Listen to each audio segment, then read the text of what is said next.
नमस्कार दोस्तों, मेरे इस यूट्यूब के चैनल में आप सभी का स्वागत है। आज हम लोग संविधान की विशेषताएं के बारे में पढ़ेंगे। जो लुसेंट का ऑब्जेक्टिव है, राज्य व्यवस्था चैप्टर है, उसमें का संविधान का विशेषताएं जो है, संविधान की विशेषताएं को आज हम लोग कवर करेंगे। तो संविधान की विशेषताएं से रिलेटेड 40 क्वेश्चन है, तो उसको कवर करेंगे। चलिए स्टार्ट करते हैं। विश्व का सबसे बड़ा लिखित एवं सर्वाधिक व्यापक संविधान किस देश का है? क्वेश्चन मेरा कह रहा है कि विश्व का सबसे बड़ा लिखित एवं सर्वाधिक व्यापक संविधान किस देश का है? तो भारत का है। ऑप्शन बी हो जाएगा। नेक्स्ट क्वेश्चन है, भारतीय संविधान कैसा है? भारतीय संविधान कैसा है? तो भारतीय संविधान क्या है, कैसा है? अंशतः कठोर और अंशतः लचीला है। ऑप्शन डी हो जाएगा। नेक्स्ट क्वेश्चन है 3 नंबर, भारत का संविधान किस प्रकार का है? तो भारत का संविधान जो है नम्य व अनम्य है, याद रखेंगे। नेक्स्ट क्वेश्चन की तरफ चलते हैं। 4 नंबर है, भारत के संविधान में भारत को माना गया है। भारत के संविधान में भारत को क्या माना गया है? तो राज्यों का संघ यानी राज्यों का यूनियन माना गया है। अब जो कह लीजिए, राज्यों का संघ, राज्यों का यूनियन। 5 नंबर, भारत एक धर्मनिरपेक्ष देश है, इसका तात्पर्य क्या है? तो इसका तात्पर्य है उसका राज्य स्तर पर कोई धर्म नहीं है। उसका राज्य स्तर पर क्या है? कोई धर्म नहीं है। ओके। नेक्स्ट क्वेश्चन है 6 नंबर। 6 नंबर कहता है, निम्नलिखित कथनों में कौन सही है? निम्नलिखित कथनों में कौन सही है? तो पहला कथन है, भारतीय संविधान अध्यात्मक है। भारत एक नाम मात्र का राजतंत्र है। भारत एक कुलीन तंत्र है। ऑप्शन डी कहता है, भारत एक संस्थात्मक प्रजातंत्र है। यस, ऑप्शन डी सही होगा। ठीक है, भारत एक संस्थात्मक प्रजातंत्र है। नेक्स्ट क्वेश्चन है 7 नंबर, भारतीय संविधान के संबंध में कौन सा कथन सही है? भारतीय संविधान के संबंध में कौन सा कथन सही है? तो ऑप्शन बी हो जाएगा, यह दूसरे देशों के संविधान से प्रभावित है। यह दूसरे देशों के संविधान से क्या है? प्रभावित है। ऑप्शन बी हो जाएगा। नेक्स्ट क्वेश्चन है 8 नंबर। 8 नंबर क्वेश्चन कहता है, निम्नलिखित में से कौन सा कथन सही है?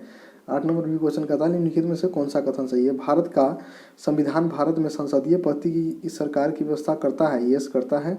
भारतीय संविधान द्वारा स्वतंत्र न्यायपालिका की स्थापना की गई है। हाँ, की गई है।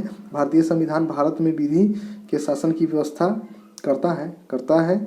तो इसमें टोटल सही है, तो इसका आंसर हो जाएगा ऑप्शन डी, यानी उपरोक्त में से सभी सही है। ठीक है, नेक्स्ट क्वेश्चन की तरफ चलते हैं। नेक्स्ट क्वेश्चन मेरा 9 नंबर है। 9 नंबर क्वेश्चन कहता है, निम्नलिखित में से कौन सा कथन सही नहीं है? निम्नलिखित में से कौन सा कथन सही नहीं है? यह ध्यान से देखिएगा, सही नहीं है, ये बात बोल रहा है आपको।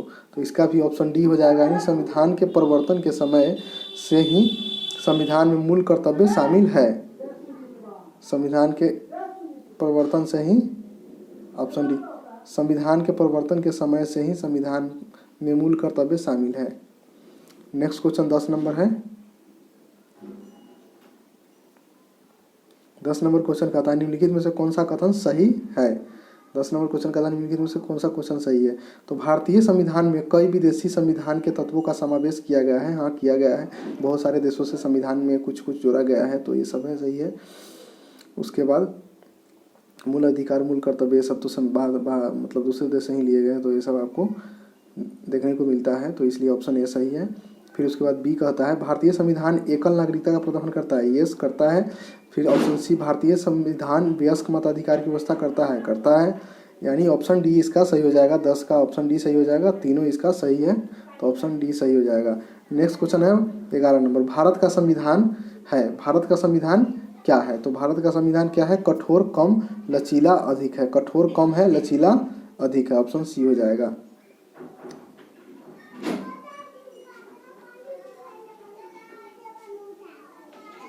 12 नंबर क्वेश्चन है, भारतीय संविधान का स्वरूप किस प्रकार का है? भारतीय संविधान का स्वरूप किस प्रकार का है? तो संरचना में संघात्मक, भावना में एकात्मक। संरचना में संघात्मक, भावना में एकात्मक है। ऑप्शन सी सही है। संरचना में संघात्मक, भावना में एकात्मक है। नेक्स्ट क्वेश्चन 13 नंबर है। 13 नंबर क्वेश्चन कहता है, भारतीय संविधान 13 नंबर क्वेश्चन कहता है, भारतीय संविधान भावना में एकात्मक है क्योंकि, क्या क्योंकि है? तो क्योंकि केवल संसद को संवैधानिक संशोधन प्रक्रिया आरंभ करने का अधिकार है। कुछ स्थितियों में संसद को राज्य के लिए कानून बनाने का भी अधिकार है। यस, अखिल भारतीय सेवाओं के कारण, ये भी सही है, यानी ऑप्शन डी हो जाएगा इसका, तीनों सही है। ओके, नेक्स्ट क्वेश्चन मेरा 14 नंबर है। 14 नंबर क्वेश्चन कहता है, भारतीय संविधान के संदर्भ में कहा जाता है कि यह वकीलों का स्वर्ग है। क्या है? वकीलों का स्वर्ग है। भारतीय संविधान के संदर्भ में कहा जाता है कि यह वकीलों का स्वर्ग है। 15 नंबर क्वेश्चन है, भारतीय संविधान का सबसे अधिक प्रभाव किस पर पड़ा है? तो भारत सरकार अधिनियम 1935 का पड़ा है। भारतीय संविधान पर सबसे अधिक प्रभाव किसका पड़ा है? तो भारत सरकार अधिनियम 1935 का पड़ा है, ऑप्शन ए हो जाएगा। नेक्स्ट क्वेश्चन की ओर चलते हैं। 16 नंबर,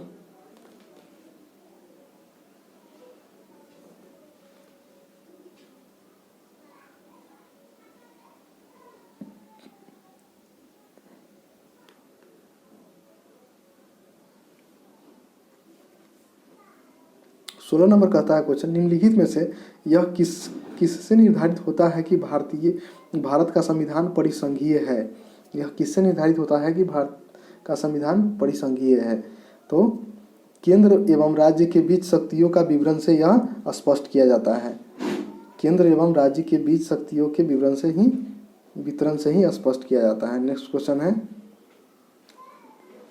17 नंबर, भारत में प्रजातंत्र इस तथ्य पर आधारित है कि जनता से सरकारों को चुनने तथा बदलने का अधिकार प्राप्त है। ऑप्शन सी, जनता से सरकारों को चुनने तथा बदलने का अधिकार है। नेक्स्ट क्वेश्चन है 18 नंबर, भारतीय संविधान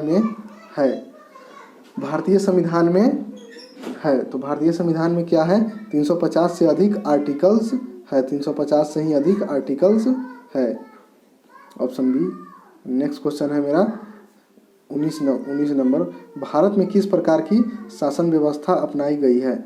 भारत में किस प्रकार की शासन व्यवस्था अपनाई गई है? तो यह ब्रिटिश संसदात्मक प्रणाली की शासन व्यवस्था अपनाई गई। ब्रिटिश संसदात्मक प्रणाली की ही यहाँ शासन व्यवस्था अपनाई गई है। नेक्स्ट क्वेश्चन की तरफ बढ़ेंगे। 20, भारतीय राजनीतिक व्यवस्था में इनमें से कौन सर्वोच्च है? तो यहाँ संविधान ही सर्वोच्च होगा, ऑप्शन बी सही है। नेक्स्ट क्वेश्चन है 21 नंबर, भारतीय संविधान के बृहद होने का कारण है। भारतीय संविधान के बृहद होने का माने बड़ा होने का कारण क्या है? तो इसमें संघ तथा राज्य दोनों सरकारों का संविधान है, इसीलिए यह बड़ा है, ऑप्शन डी हो जाएगा।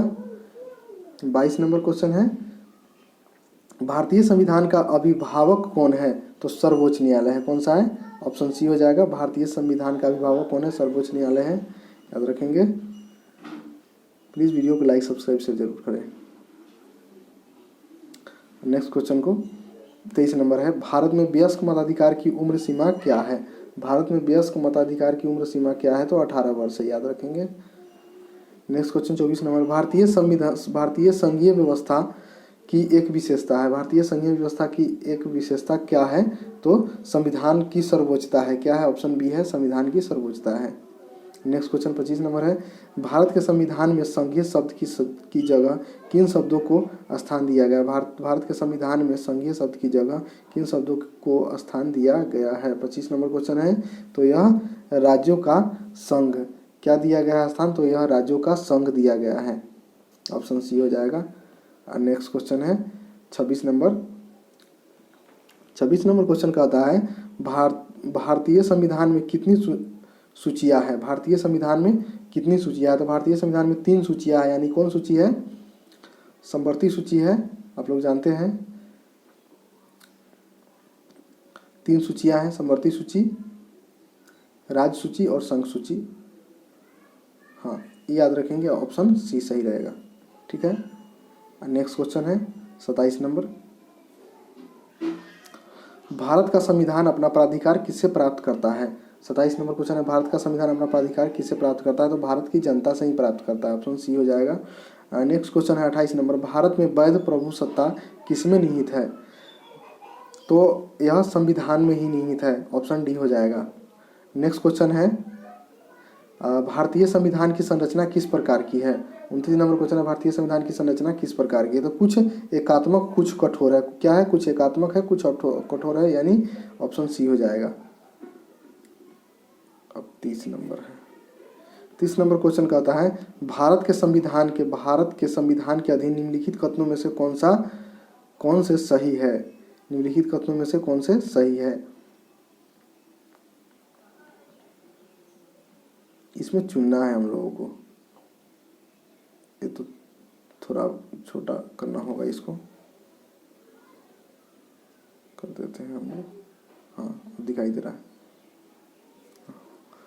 तो 30 नंबर क्वेश्चन में कह रहा है कि भारत के संविधान के अधीन निम्नलिखित कथनों में से कौन से सही है। तो इसका हो जाएगा ऑप्शन डी, यानी ए वाला ऑप्शन डी हो जाएगा। डी में है आपका 1, 2 और 3। 1, 2 और 3 है। तो संविधान सर्वोच्च है। और दूसरा है संघ तथा राज्य सरकारों के बीच शक्तियों का स्पष्ट विभाजन है, यह भी सही है। तीसरा नंबर संविधान के संशोधन के लिए विहित प्रक्रिया का अनुसरण करना होता है। क्लियर है? ऑप्शन डी हो जाएगा। नेक्स्ट क्वेश्चन की तरफ बढ़ेंगे।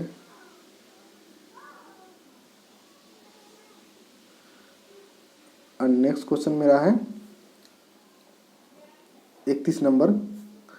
लिखित संविधान की अवधारणा ने सर्वप्रथम कहाँ जन्म लिया है। लिखित संविधान की अवधारणा ने सर्वप्रथम कहाँ जन्म लिया है। तो यह फ्रांस में जन्म लिया है। ऑप्शन आपका ए हो जाएगा। ऑप्शन ए हो जाएगा।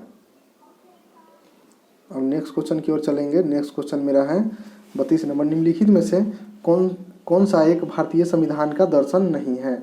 निम्नलिखित में से कौन सा एक भारतीय संविधान का दर्शन नहीं है। 32 नंबर क्वेश्चन है, तो यह साम्यवादी राज्य नहीं है। ऑप्शन डी हो जाएगा। नेक्स्ट क्वेश्चन है 33 नंबर। इसमें भी कथन स्पष्ट करना है। तो ए में कहता है भारतीय संविधान अर्ध संघात्मक है। आर कहता है भारतीय संविधान न तो संघात्मक है और न ही एकात्मक है।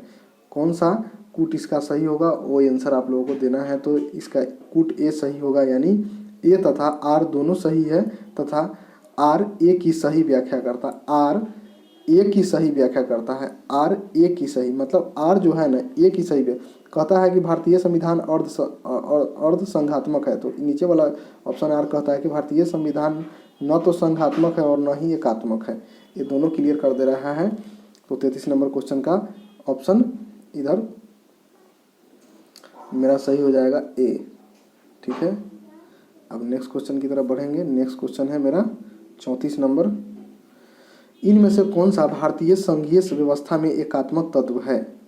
इनमें से कौन सा भारतीय संघीय व्यवस्था में एकात्मक तत्व है। 34 नंबर क्वेश्चन कहता है। तो 34 में मेरा ऑप्शन हो जाएगा बी सही, यानी 2, 3, 5। यहाँ 2 है, यहाँ 3 है और यहाँ 5 है। तो 2 में क्या राज्यपालों की नियुक्ति है, 3 में राज्यसभा में असमान प्रतिनिधित्व है, 5 में अखिल भारतीय सेवाएं हैं। ऑप्शन बी सही हो जाएगा। अब नेक्स्ट क्वेश्चन है 35 नंबर। भारत में राजनीतिक व्यवस्था के मूल लक्षण है। भारत में राजनीतिक व्यवस्था के मूल लक्षण क्या है। 35 नंबर क्वेश्चन कहता है। तो इसका भी ऑप्शन बी हो जाएगा। तो इसमें भी 1, 2, 3 है। 1, 2 और 3, यानी यह एक लोकतांत्रिक गणतंत्र है। इसमें संसदात्मक रूप की सरकार है और सर्वोच्च सत्ता भारत की जनता में निहित है। ऑप्शन बी सही हो जाएगा। नेक्स्ट क्वेश्चन की तरफ चलते हैं 36 नंबर की तरफ। 36 नंबर क्वेश्चन कहता है निम्नलिखित में से कौन सी विशेषताएं भारतीय संघ और अमेरिकी संघ दोनों में साझी है। तो यह दोहरी नागरिकता, क्या दोहरी नागरिकता है। 36 नंबर में क्या है, 36 नंबर में दोहरी नागरिकता नहीं होगा फ्रेंड्स। 36 नंबर में ऑप्शन डी हो जाएगा। इसके लिए संविधान की व्याख्या के लिए संघीय उच्चतम न्यायालय है। संविधान की व्याख्या के लिए क्या है, संघीय उच्चतम न्यायालय है। 36 नंबर का ऑप्शन डी हो जाएगा। Next question 37 number. निम्नलिखित में से कौन भारतीय राज्य व्यवस्था में सर्वोच्च है। तो ऑप्शन सी हो जाएगा, यानी संविधान है। निम्नलिखित में से कौन भारतीय राज्य व्यवस्था में सर्वोच्च है। तो संविधान है। अब नेक्स्ट क्वेश्चन की ओर चलेंगे 38 नंबर। 38 नंबर क्वेश्चन कहता है भारतीय संविधान का आप किस प्रकार वर्णन करेंगे? भारतीय संविधान का आप किस प्रकार वर्णन करेंगे? तो ये विश्व के सबसे विस्तृत संविधानों में से एक है। विश्व के सबसे विस्तृत संविधानों में से एक है, ऑप्शन सी हो जाएगा। अब नेक्स्ट क्वेश्चन है 39 नंबर। भारत का संविधान मान्यता प्रदान करता है। भारत का संविधान मान्यता प्रदान करता है, तो मान्यता प्रदान कहाँ से करता है? धार्मिक एवं भाषाई अल्पसंख्यकों को मान्यता प्रदान करता है, धार्मिक एवं भाषाई अल्पसंख्यकों को। अब नेक्स्ट क्वेश्चन है 40 नंबर। 40 नंबर क्वेश्चन कहता है, किसने कहा भारत एक अर्ध संघात्मक राज्य है? किसने कहा भारत एक अर्ध संघात्मक राज्य है? तो ऑप्शन डी यानी केसी वहीयर ने कहा था। किसने कहा था? केसी वहीयर ने। ऑप्शन डी हो जाएगा। तो दोस्तों इसी के साथ फिर हम नेक्स्ट चैप्टर लेके आ रहे हैं। नेक्स्ट चैप्टर मेरा रहेगा संविधान के स्रोत। उसके बाद हम संविधान के भाग को इसी प्रकार सभी चैप्टर को कंप्लीट कराएंगे और एक आपको मास्टर वीडियो भी उपलब्ध कराएंगे। तो मेरे वीडियो को लाइक सब्सक्राइब से जरूर करें और कमेंट जरूर करें, और इसमें भी कुछ मुझसे त्रुटि हो तो उसको जो है क्षमा कर दें, हम माफ़ कर दें हमें।